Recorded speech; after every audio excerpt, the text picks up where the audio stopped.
Hoje eu quero falar um pouquinho sobre o básico de programação para uma pessoa que me perguntou se ela poderia, o que ela precisaria saber para poder fazer o que eu faço hoje, que é programar.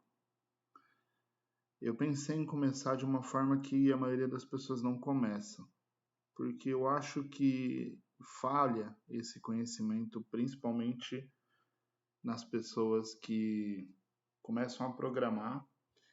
Porque os cursos hoje de programação, eles começam já falando sobre variáveis, falando sobre loops, eles esquecem que as pessoas que começaram já no Windows, na escola, aprendendo a usar o browser, não entendem nada sobre como isso funciona. Então, assim, o primeiro livro de computação que eu li, que faz 25, 20, sei lá, uns quase 30 anos, ele falava sobre como o computador funcionava, ele não falava sobre linguagem de programação. Ele falava sobre como o primeiro bit foi feito com um anel de ferrite numa malha de fios, sabe? Era um negócio diferente. Fechar esse Clockify. Então, por exemplo, eu peguei aqui na Wikipedia, e mesmo assim a Wikipedia é bem fraquinha nesse sentido. Mas ela até que define basicamente o que tinha naquele livro, mas em texto, lá era em gráfico, né? Então, por exemplo, aqui diz que a computação pode ser definida como busca de soluções de um problema a partir de entradas, de forma a obter resultados, depois que a informação é processada por um algoritmo. Não vou ficar detalhando tudo, mas basicamente o que esse livro dizia? Você tinha entrada, você tinha saída, e aqui no meio acontecia algum processamento. Tá? Então, quem faz o processamento é o computador, a entrada é o que ele usa e saída é o que ele te dá depois que ele fez o processamento. Esse era o gráfico básico que tinha lá. Então, o computador aqui, na realidade, na época eles chamavam de CPU, não de computador, porque CPU, que nem todo mundo sabe, significa unidade central de processamento. E a CPU não era só o processador. Tá? Muitas vezes hoje a pessoa fala, olha só, eu tenho até a Amazon, quando você entra lá no Amazon Web Services, você vê que eles dizem que a máquina tem dois processadores virtuais, tem dois vCPU, e eles não chamam mais de processador. Mas antigamente se chamava de CPU, Unidade Central de Processamento. E essa unidade central de processamento, deixa eu voltar a isso, vou remover o processamento do meio. Vamos imaginar que não vou ter um quadro aqui. Aí só já aprende a usar Lucidchart enquanto faz as coisas, mas vamos deixar isso de lado. Então, por exemplo, eu tenho a entrada, eu tenho o processador, que é quem executa os comandos. Dentro de uma unidade central, vamos fazer de conta que tem uma linha aqui, porque eu não achei. Se eu puxar uma forma aqui, ele vai trazer outra. Então vamos lá. Tem um processador. Existe aqui em paralelo ao processador, existe a memória. E existe o armazenamento.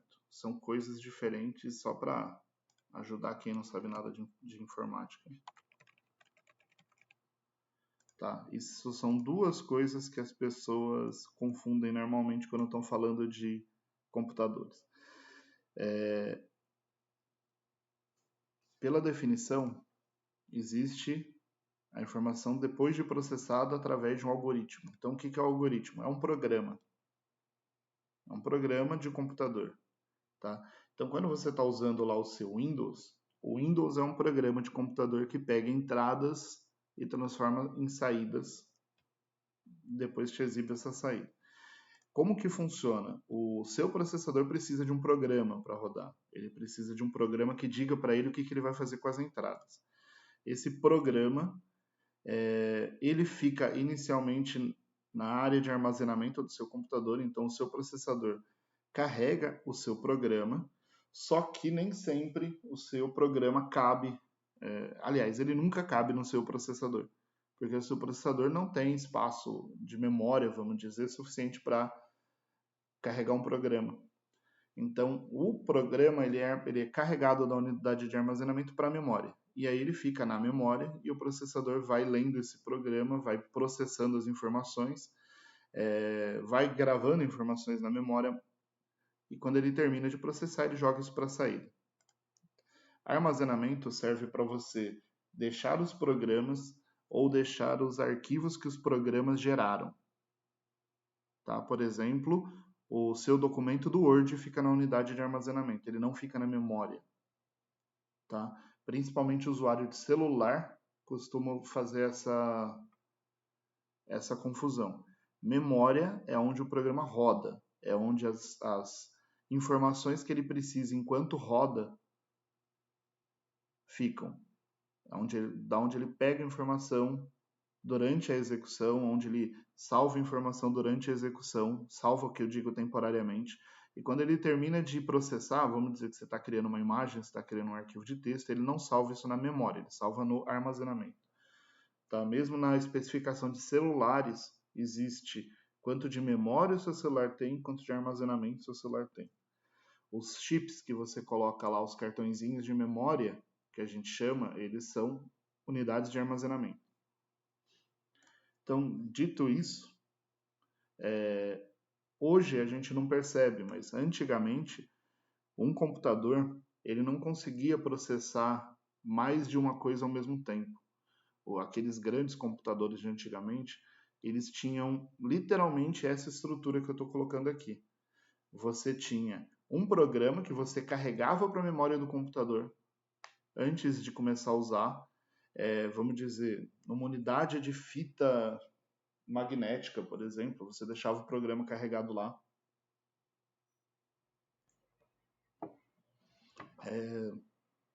Você mandava iniciar o programa. Quando você mandava iniciar o programa, você tinha que fornecer as informações que ele ia precisar, ou seja, as entradas. Ele processaria os dados e geraria uma saída. Muitas vezes, a entrada era ele ler uma unidade de fita para pegar os dados que ele precisava e a saída era ele gravar tudo numa outra unidade de fita. Você não tinha nenhuma tela para poder te mostrar o que ele estava fazendo, porque era tão custoso mostrar a informação em algum lugar, deixava o programa tão mais lento que nem era feito. Você tinha que esperar o programa terminar de executar para catar aquela fita que ele gerou, colocar num outro lugar para poder ver o conteúdo da fita, gerar relatórios a partir da fita. O programa só servia para processar os dados iniciais e gerar os dados de saída. Então, por exemplo, apenas empresas gigantes faziam isso, e era assim, para pegar, por exemplo, a lista de todos os funcionários e gerar a folha de pagamento. No final, você tinha uma fita que tinha a folha de pagamento processada. Tá? O que aconteceu à medida que os computadores foram evoluindo é que a velocidade com que as coisas eram processadas aumentou e a quantidade de coisas processadas aumentou. Você passou a ter a possibilidade de processar duas coisas ao mesmo tempo dentro de um processador. Você podia ter uma linha de processamento e uma segunda linha de processamento. Hoje você tem processadores, computadores de casa, computadores de celular que conseguem processar 4 linhas de processamento ao mesmo tempo para celular. Você tem computador residencial aí que processa 16 linhas de processamento ao mesmo tempo. Essas linhas de processamento o pessoal chama de thread. Ou seja, você não precisa mais processar uma linha por vez. E o que isso trouxe para o computador de um modo geral? Começou a ser possível você ter uma tela. Como eu disse, computadores muito antigos não tinham telas. Esses computadores eles tinham só luzinhas ali que te mostravam que alguma coisa estava acontecendo. Alguns, tá? Porque alguns nem isso tinham. Eles só Você só via lá a atividade acontecendo, tipo a fita sendo gravada ou alguma coisa sendo impressa no final, porque a saída podia ser uma impressora também, tá? Eles não tinham tela para te mostrar o que estava acontecendo. À medida que uma segunda linha de processamento pôde ser feita ao mesmo tempo, já começou a ser possível, por exemplo, você ter uma tela que exibia informação ao mesmo tempo em que os dados estavam sendo processados.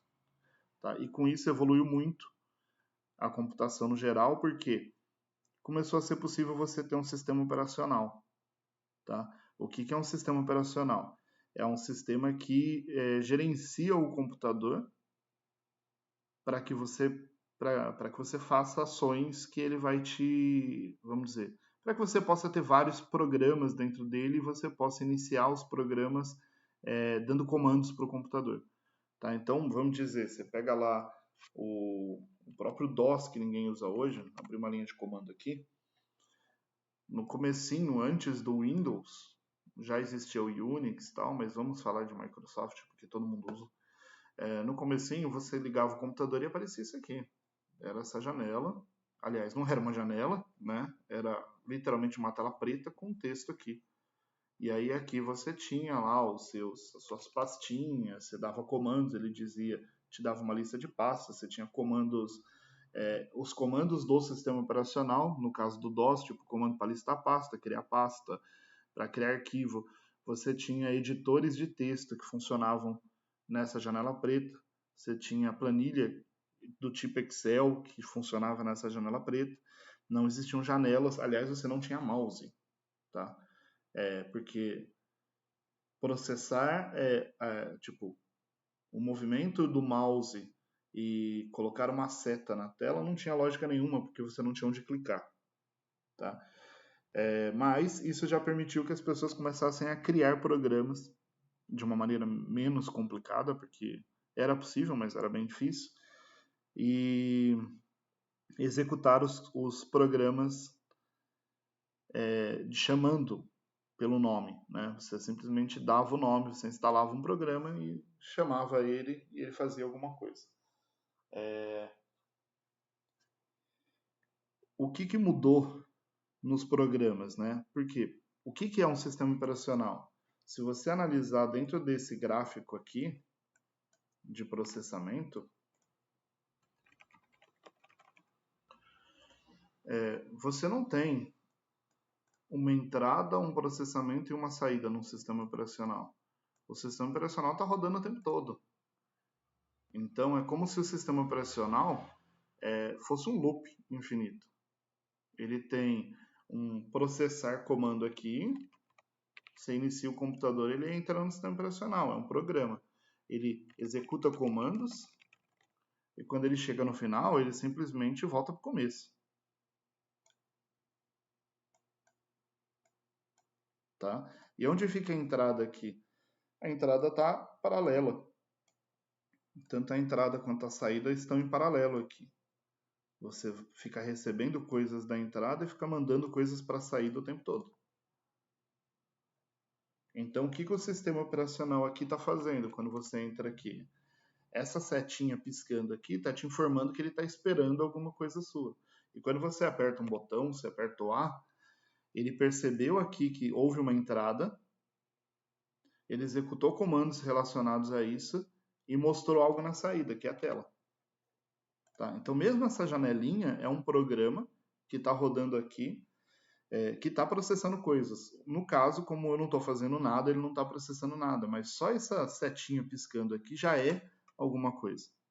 Ele já tem que ficar mandando para a sua tela a informação de que a seta hora aparece, hora não aparece, de tempo em tempo. Então, isso já é um programa que não faz nada, não está fazendo nada, só está monitorando o seu teclado. Tá? No caso, quando era o DOS, hoje em dia não é mais assim, porque quem monitora o teclado não é o DOS, no caso, não é essa janelinha que não é o DOS, né? Essa janelinha é o prompt de comando do Windows, mas o DOS era assim. Só um exemplo. Só o fato de eu estar com essa janelinha aberta, já existe um programa que está monitorando o meu teclado. Esse programa já está pensando nessa setinha, nesse tracinho piscando aqui, e já está mandando essa informação para minha tela. Ou seja, ele já está fazendo uma entrada, executando comandos e mandando para a saída. Ao mesmo tempo, o meu Windows aqui, ele está monitorando o meu mouse, ele está monitorando a minha internet, ele está monitorando o meu teclado, esperando que eu faça alguma coisa, por exemplo, apertar o botão do Windows para abrir a janelinha do menu iniciar, tá? Então, ele está monitorando um monte de coisa que está acontecendo e ele está fazendo coisas de acordo na saída, que no caso aqui é o meu monitor, tá? Então, esse processamento migrou para esse tipo de processamento aqui. Então, quando você cria, por exemplo, um programa desktop, um programa para computador pessoal, né, tipo como o próprio Word que vocês usam, o próprio Excel, o que você cria usando ferramentas que a Microsoft te dá, se você for fazer um programa para Windows, ou o Java te fornece, quando você cria lá um programa Java que também serve para Windows, mas o que acontece é que eles te dão uma plataforma ali que cria esse loop, eles já te dão ferramentas que olham as entradas, ferramentas que permitem que você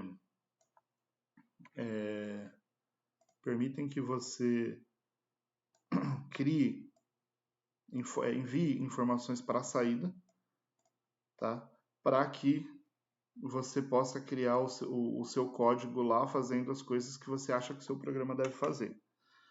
Montando as janelas que você quer exibir, tá? No caso de uma saída, ou mandando coisas para uma impressora, ou mandando coisas para a internet. E aí esse é o básico de como funciona o computador. E aí, indo mais para o lado do que eu trabalho, que é mais com internet, qual a diferença disso para uma internet? Tá? O que aconteceu à medida que a computação evoluiu? Você passou a ter um computador, um Windows, passou a valer a pena, não valer a pena, mas valer a pena. Você já tinha agora um computador que conseguia processar as informações rapidamente, você já conseguia mostrar informações na tela, ou seja, fazer duas coisas ao mesmo tempo, que antes você não conseguia, e aí começou-se a criar as redes de computador. Basicamente, qual é a ideia de uma rede de computador antigamente? Eu tenho um computador que tem uma determinada capacidade de processar algo. Se eu tiver um segundo computador, eu tenho o dobro da capacidade de processar algo. Então, eu posso dividir a tarefa entre dois computadores diferentes. Eu posso processar alguma coisa em um computador, mandar uma solicitação para que o outro computador faça mais alguma coisa e depois juntar o resultado dos dois. Tá?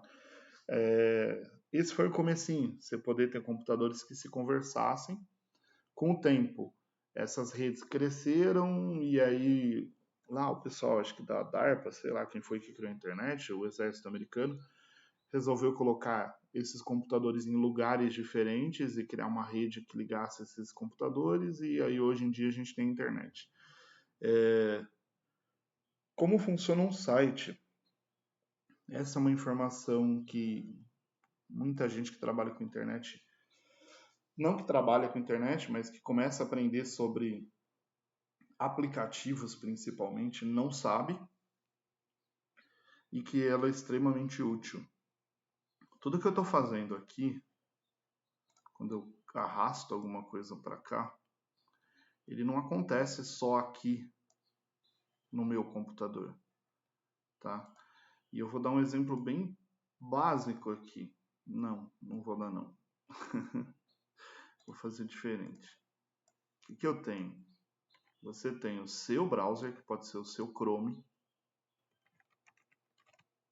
o seu Edge, se você tiver um Windows novo, o seu Internet Explorer, se você tiver um Windows pirata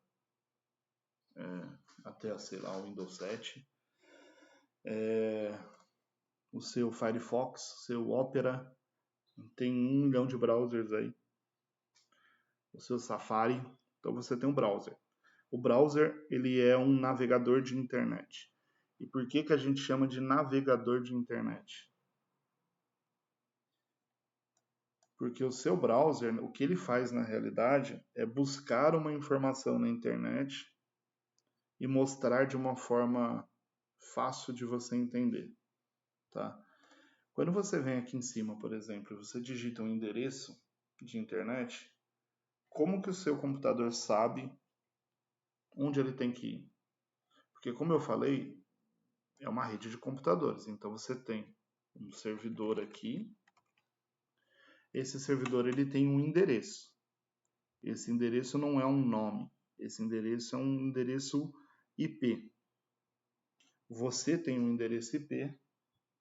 Tá? Existem sites que mostram qual é o seu IP. Meu IP, por exemplo. Eles dizem qual é o seu endereço IP.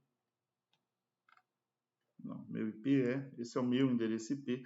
Se eu reiniciar o roteador aqui de casa, vai me trazer outro endereço IP. Você aí que está assistindo tem um endereço IP também. O seu celular tem um endereço IP.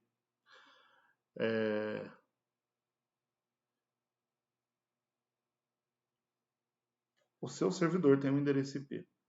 Então, quando você digita qualquer site ali, o próprio Google, né, que carrega sozinho, mas então, se você digitar google.com, o Google tem um endereço IP.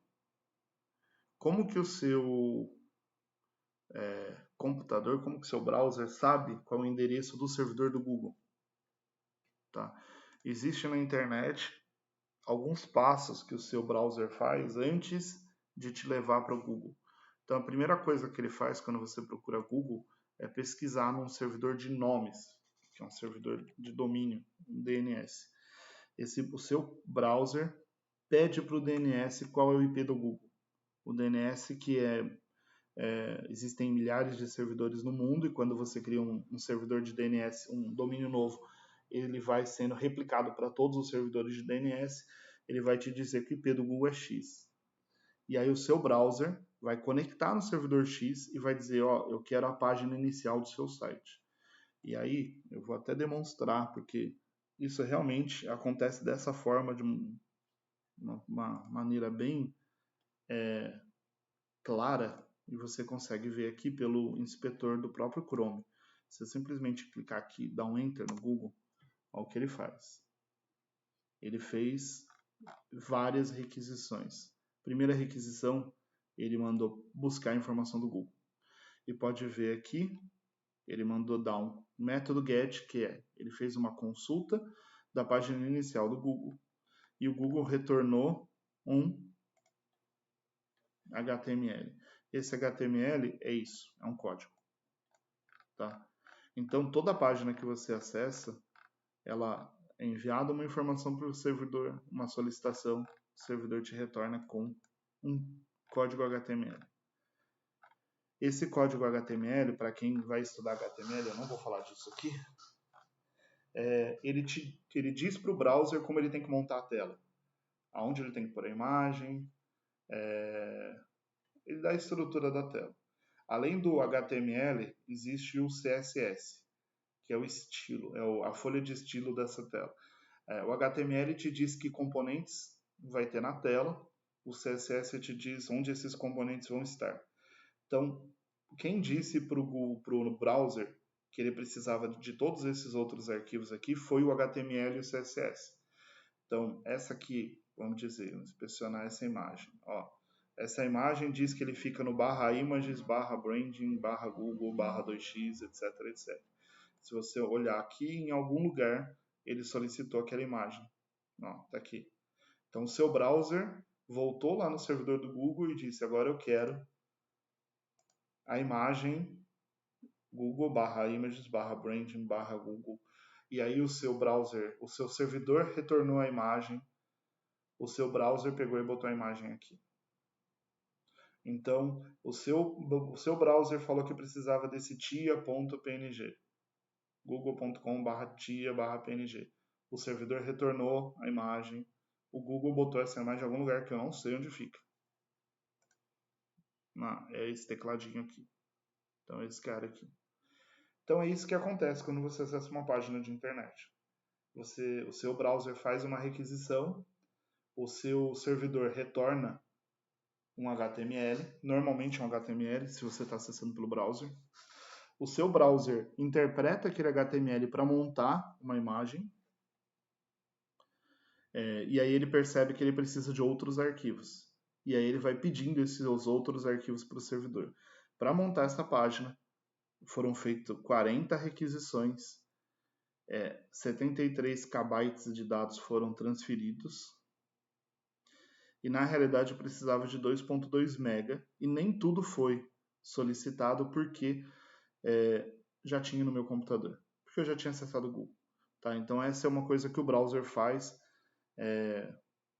Para quem vai trabalhar com programação de internet, sempre tem aquela história de limpa o cache do seu navegador.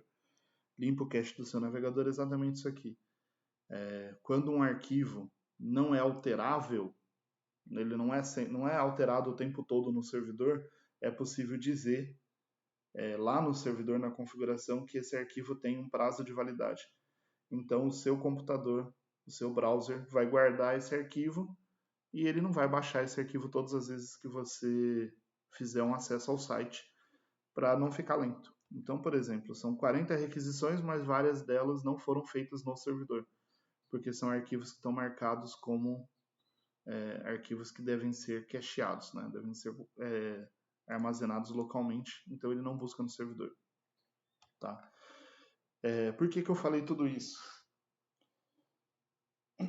A internet ela evoluiu de uma forma que muitos sites eles não fazem essa requisição o tempo todo.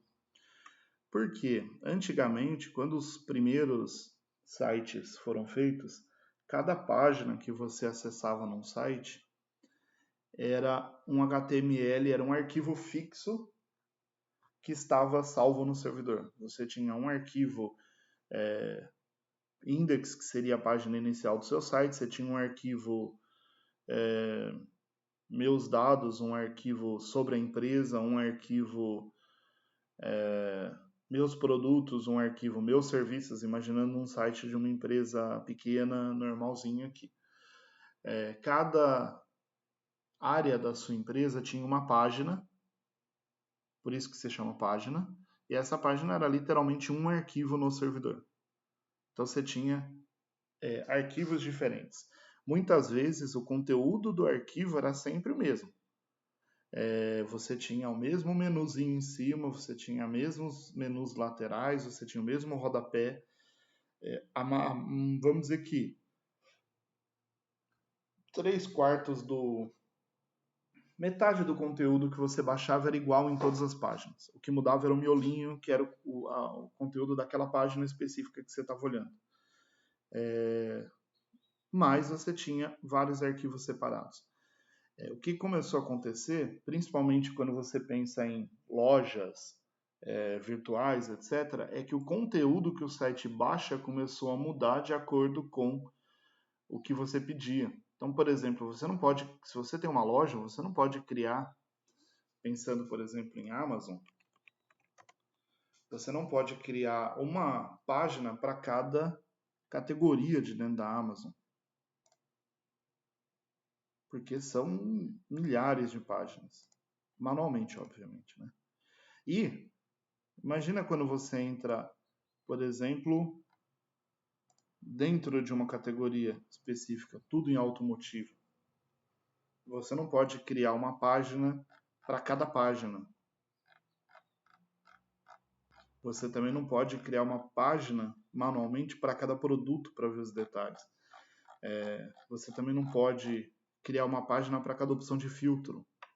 Se eu procurar por alguma coisa aqui, película, sei lá, você também não pode criar uma página para cada coisa. Então, o que a internet, entre aspas, começou a fazer?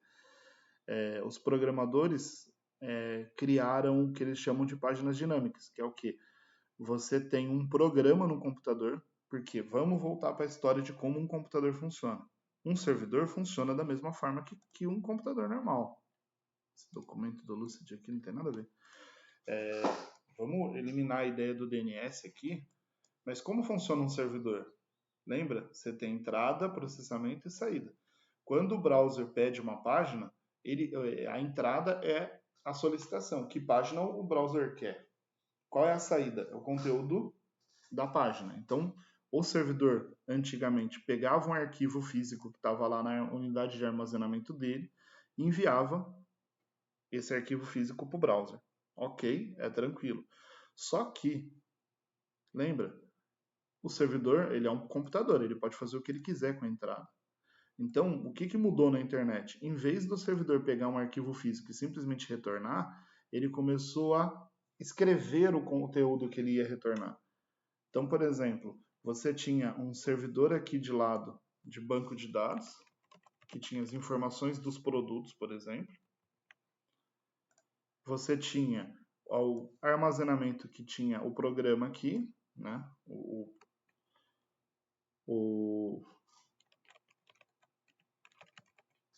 Que tinha o programa.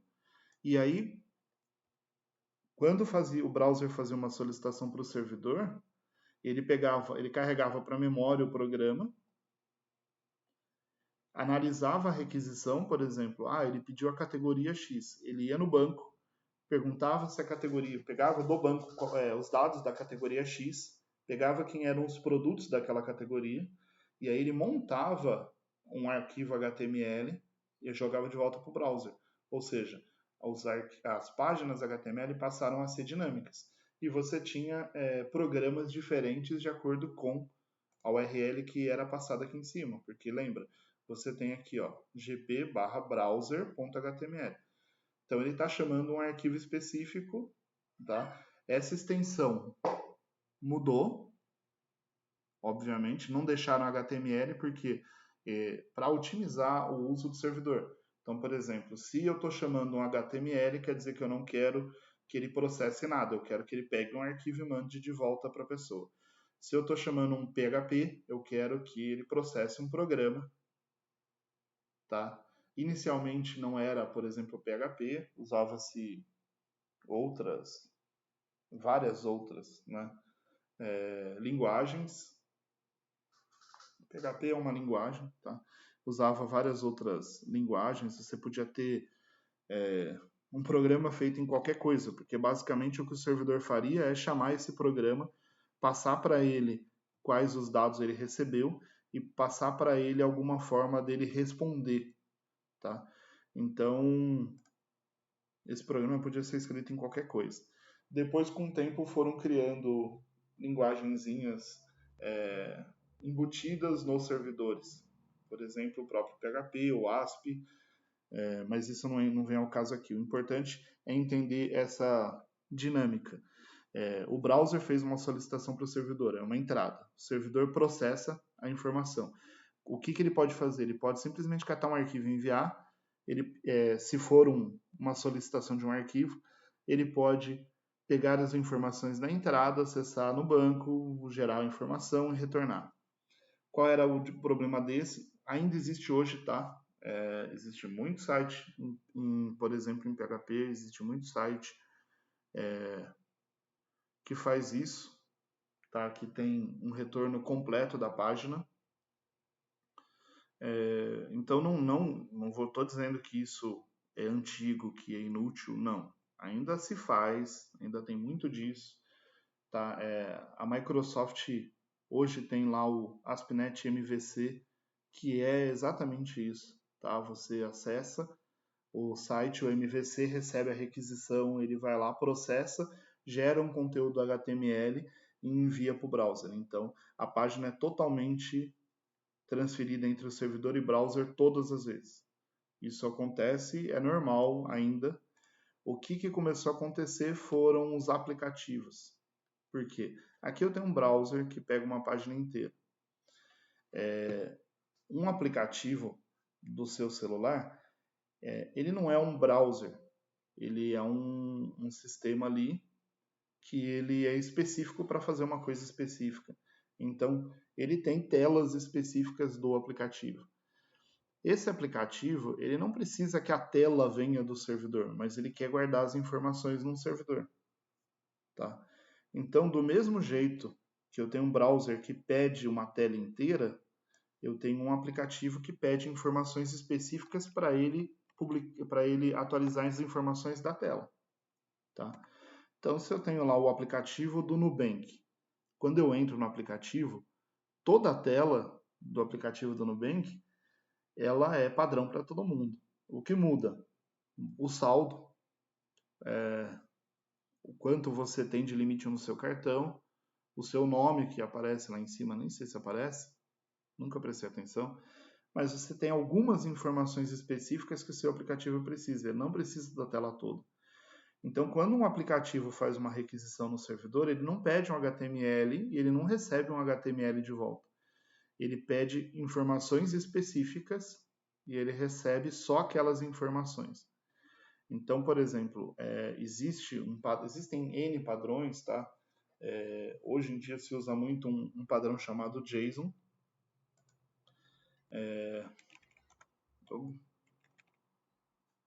Existe até um formatador de JSON na internet, tá? Existe um padrão chamado JSON, que é esse cara aqui, tá? Que é um jeito de transmitir informações que ainda assim é fácil de ler, tá? Isso aqui parece difícil, mas não é. É muito fácil de ler JSON.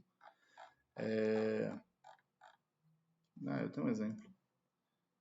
Tá? Então, por exemplo, isso aqui é um JSON. É uma informação que é simples de ler. Você tem campos com valores. Essas chaves dizem que você tem um objeto. Tá? Esses colchetes dizem que você tem uma coleção de itens. Então, por exemplo, aqui eu tenho que a ID painel vai passar 0, o ano vai passar 2021 e o arquivos vai passar uma coleção de textos. Então, o que esse site aqui mostra, na realidade, é como um JSON deveria ser. Então, por exemplo, o objeto deve começar com uma chave e terminar com uma chave.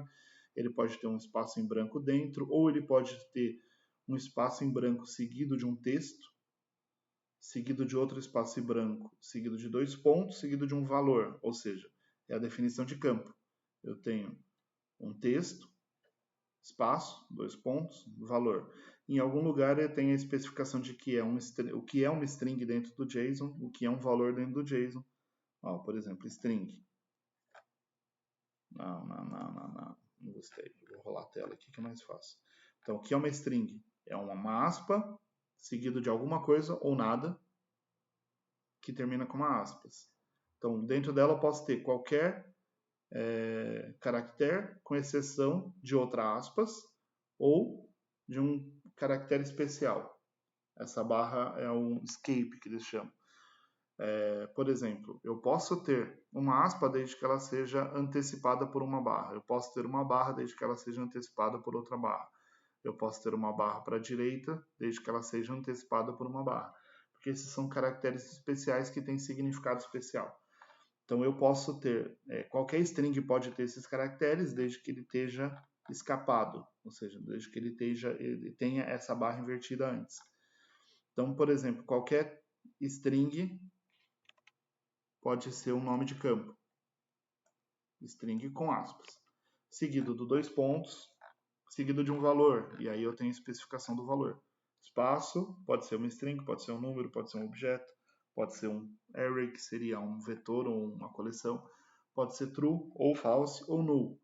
True, false e null, pode ver que como ele não a string aqui no caso, é um ou aqui, tá? Você pode ser uma string ou um número ou um objeto ou uma coleção ou um true ou um false, ou seja, o true não está entre aspas, o false não está entre aspas, o null não está entre aspas, e aí vai. Essa é a especificação de JSON. Então, o que começou a acontecer? Você pode fazer uma requisição passando um JSON, que é o que eu faço aqui, e eu posso, aliás, eu vou até aproveitar e mandar rodar mais uma aqui, porque esse negócio demora 15 minutos para rodar. Isso é trabalho, só para vocês saberem. Então eu tenho um aplicativo, faz uma requisição no servidor. Por exemplo, quando você faz o login no seu aplicativo, o que ele faz em alguns casos, não vou dizer todos, mas o que eu faço é pegar os seus dados de login, montar um JSON, que nem eu montei aqui, com seu usuário, sua senha, enviar para um servidor. Esse servidor vai pegar aquele usuário seu e aquela sua senha, que são enviados através de uma conexão protegida, tá? Só para vocês saberem. Nenhum banco vai enviar seus dados de usuário e senha para um servidor sem ser criptografado. O seu servidor vai catar aquela requisição e vai falar, é uma requisição de login, vai extrair dela o seu usuário e sua senha, vai verificar se está certo no banco, aí ele vai te retornar um código de dizer assim, ó, esse cara é o João mesmo, o token de login dele vai ser um número gigante lá, absurdo. E aí toda vez que o João pedir uma nova solicitação, ele vai passar esse token para dizer, ó, sou eu, João. Tá?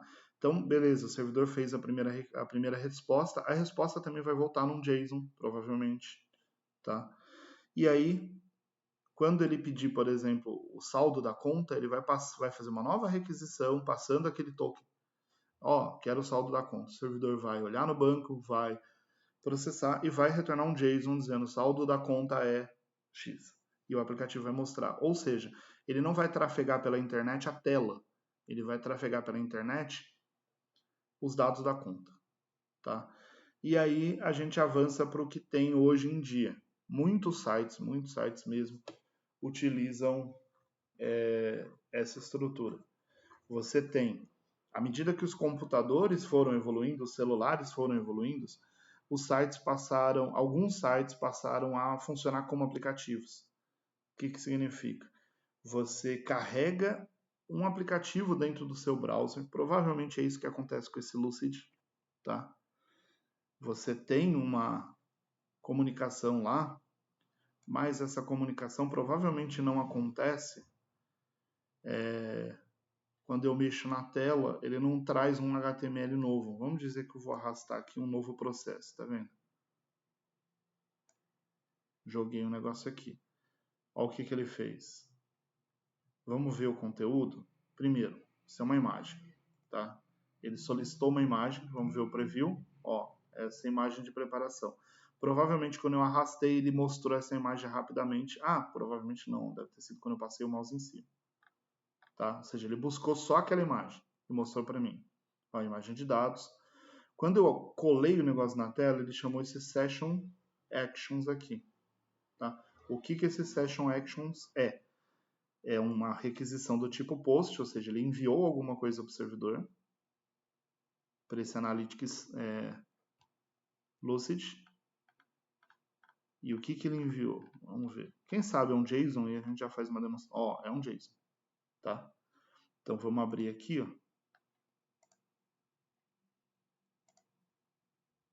Eu vou fazer diferente, só para vocês verem melhor. Eu vou aqui abrir aquele JSON Formatter, que eu acho muito útil para esse tipo de coisa. Eu vou colar ele aqui e vou mandar processar. Então o que ele vai fazer é deixar bonitinho. Tá vendo? Ele enviou um JSON. Pela definição de JSON, colchete é uma coleção, então quer dizer que tem mais de um item dentro, provavelmente tem, ó, são 2 itens. A chave é um objeto, então quer dizer, ele enviou 2 objetos. E nesse objeto ele tem propriedade nome e qual é o nome do objeto que ele está enviando. Foi adicionado um shape, ou seja, vai passar uma moto bem na hora, né? Um item aqui do fluxograma, e ele passou os dados do objeto. Então ele tem um ID, que é aleatório, o Page View ID, provavelmente a página, o nome do produto, a seção, de qual coleção que é, o ID do usuário, o ID do documento, ou seja, está dizendo que eu estou adicionando esse shape dentro desse documento, que deve ser esse EA92 aqui de cima. Exatamente, é aquele ID que está aqui em cima, o ID do documento. O ID do usuário, que sou eu que estou logado. Qual o tipo de shape? Foi um shape de bloco de processamento, de processo, quer dizer. Qual é a biblioteca do shape? Flowchart, provavelmente aqui tá. Fluxograma, tá, existe a tradução. Método, ou seja, eu arrastei para do painel de shapes. Quantos objetos foram? Nossa, 6? Ou deve ser quantos objetos tem na tela agora, não sei. E outras coisas, tá? E aí, segundo, o que eu fiz? Não sei. Alinhou e distribuiu os dados na tela. Beleza? Provavelmente o que vai acontecer aqui, se eu simplesmente zerar e vier aqui em cima. Ah, aqui ele já está salvo. Provavelmente, vamos lá, arrastei. Tá vendo? Salvando. Opa, outra requisição. Provavelmente, ó, put é uma alteração, put é uma requisição de alteração. Você não precisa saber disso agora. E se você olhar lá, tem outro JSON sendo enviado. Quais são as alterações? Então, o que deve acontecer aqui? Esse Lucid é um aplicativo que carregou para o meu computador. Ele está no meu browser está usando memória do meu computador para processar isso. Se você olhar aqui, hoje em dia o próprio Chrome tem um gerenciador de memória aqui, o gerenciador de tarefas, que diz quanto o seu browser está usando. Aqui provavelmente existe uma guia do Lucid, e aqui ele tem o que o Lucid está fazendo, quanto ele está usando de memória, quanto ele está usando de processamento, tá? Ou seja, essa página foi carregada para a memória do meu browser, essa página funciona como um aplicativo. Quando eu preciso fazer alguma coisa, ela busca informação no servidor. Quando eu preciso salvar alguma coisa, ela busca informação no servidor, mas ela não fica atualizando a página a cada coisa que você faz, que é o que acontece numa página mais comum. Então, por que isso é importante? Tá? Principalmente porque o que eu vou mostrar de JavaScript, ele vai ser focado nesses dois tipos de aplicação.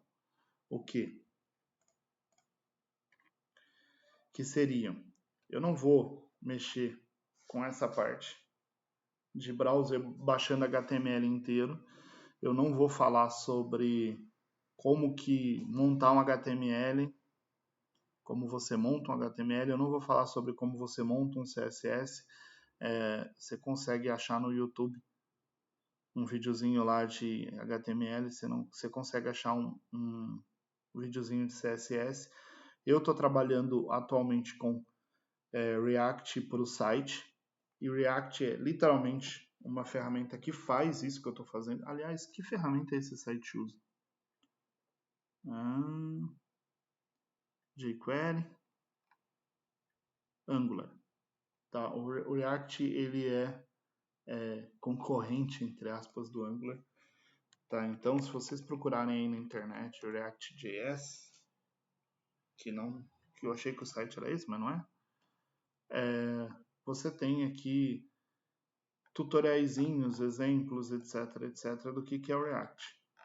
Tá? Eu trabalho com React, então o React é uma forma de você criar aquilo lá. Tá?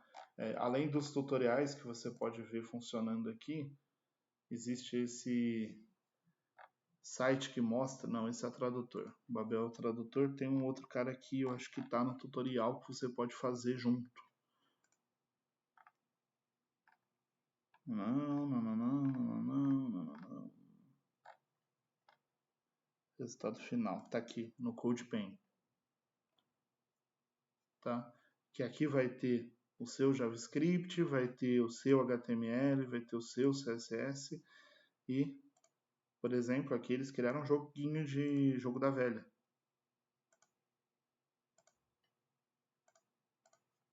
Tá vendo? É um joguinho feito em React.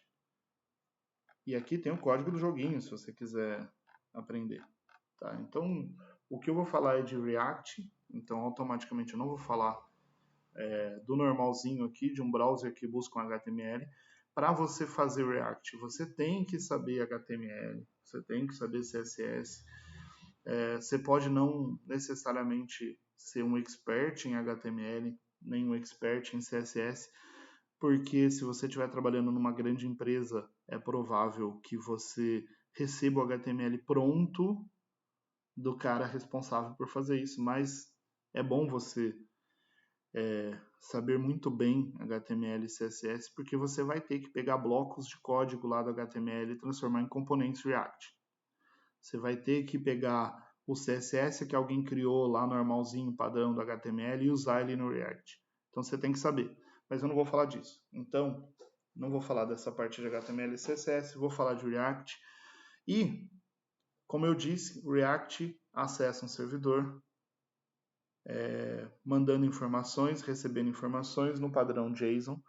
Eu atualmente trabalho com Node. Na empresa a gente está usando o Adonis. E o Adonis é um frameworkzinho muito bom, conhecido, bem utilizado, que te faz essa parte de tratar as requisições que chegam e te entregar assim, receber essa requisição como você quer responder. Tá? Já com conexão para banco, etc, etc. Então eu vou falar de Adonis, ou seja, eu vou falar de JavaScript, para você saber o que é JavaScript, e vou falar de Adonis, que é como usar esse JavaScript para poder retornar as informações que o aplicativo que está rodando no teu browser vai precisar. Tá? Então, na realidade, não vou falar de um aplicativo para celular, eu vou falar do aplicativo que roda no browser. Exemplo, esse próprio sistema do Lucid aqui é um aplicativo. Tá? Então, assim, React usa JavaScript, Adonis é JavaScript. Então, vou falar de JavaScript o básico para a gente poder fazer isso. E depois eu vou falar do JavaScript sendo usado no Adonis. E talvez fale do JavaScript sendo usado no React, mas, se eu não me engano, hoje tem... Também tem na internet, mas mesmo assim eu vou falar. E é isso. Mais 50 minutos.